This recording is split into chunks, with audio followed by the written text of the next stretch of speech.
Remaja Universitas Sisingamangaraja Jawa Barat. Saya bersyukur bisa kuliah di universitas ini, di mana uang kuliahnya terjangkau. Kita bisa kuliah bantu orang tua di kampung, kuliah sambil bertani, peternak di kampung kita, jika kampung kita masih di sekitar Tapanuli.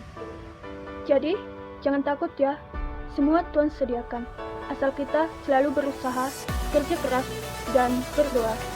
Untuk adik-adik lulusan SLTA Sederajat, mari bergabung bersama kami di Universitas Sisingamangaraja 12 Tapanuli.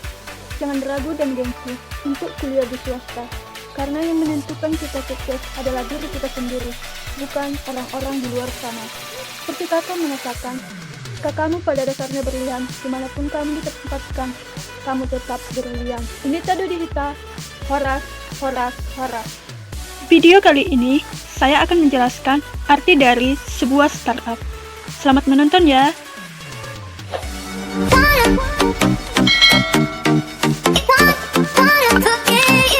Hai startup Tijen, kalian tahu nggak apa itu startup?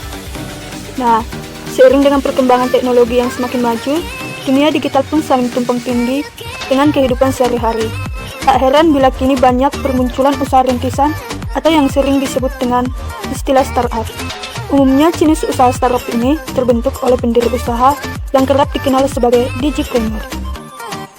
Era digital diwarnai dengan munculnya perusahaan-perusahaan yang baru yang memanfaatkan perkembangan teknologi.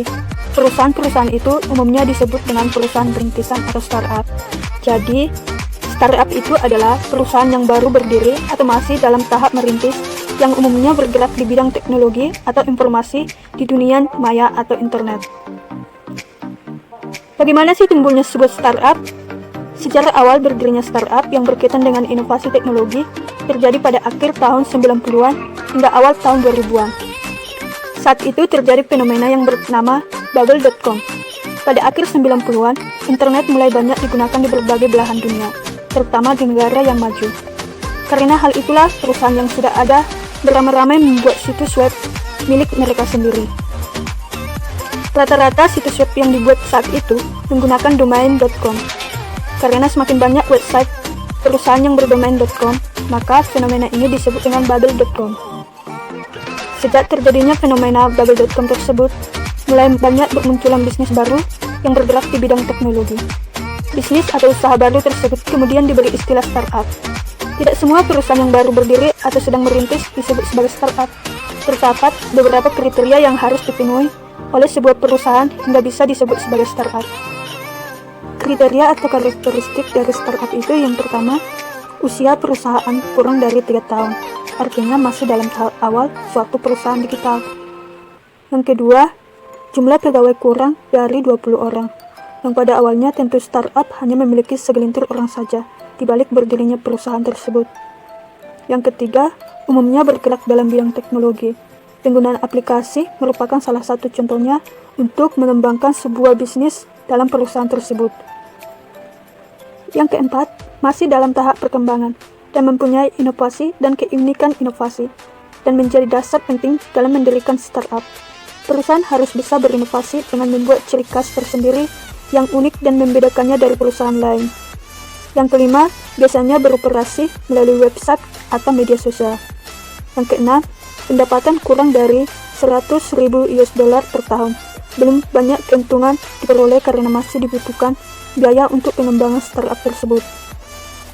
Yang ketujuh, produk yang dibuat umumnya berupa aplikasi dalam bentuk digital atau yang lainnya. Jadi, manfaat dari startup itu adalah yang pertama, jangkauan pasar menjadi lebih luas. Karena pasar di internet tidak terbatas pada tempat. Seluruh dunia dapat melihat produk yang kita miliki. Yang kedua, memahami konsumen. Dengan bantuan media sosial, kita bisa lebih memahami apa keinginan dan kebutuhan dari konsumen. Anda juga bisa mengukur tingkat kepuasan dari konsumen tersebut.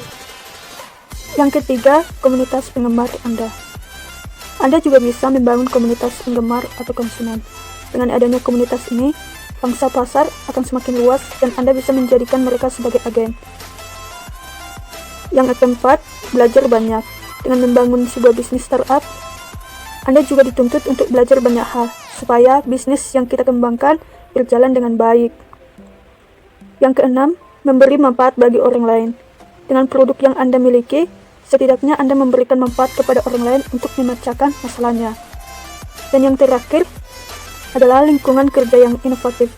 Lingkungan kerja yang kekeluargaan dan menyenangkan karena umumnya memiliki karyawan kurang dari 200 orang. Maka pencapaian kerja yang bisa terlihat secara nyata dan menghasilkan sebuah lead. Terima kasih sudah nonton ya.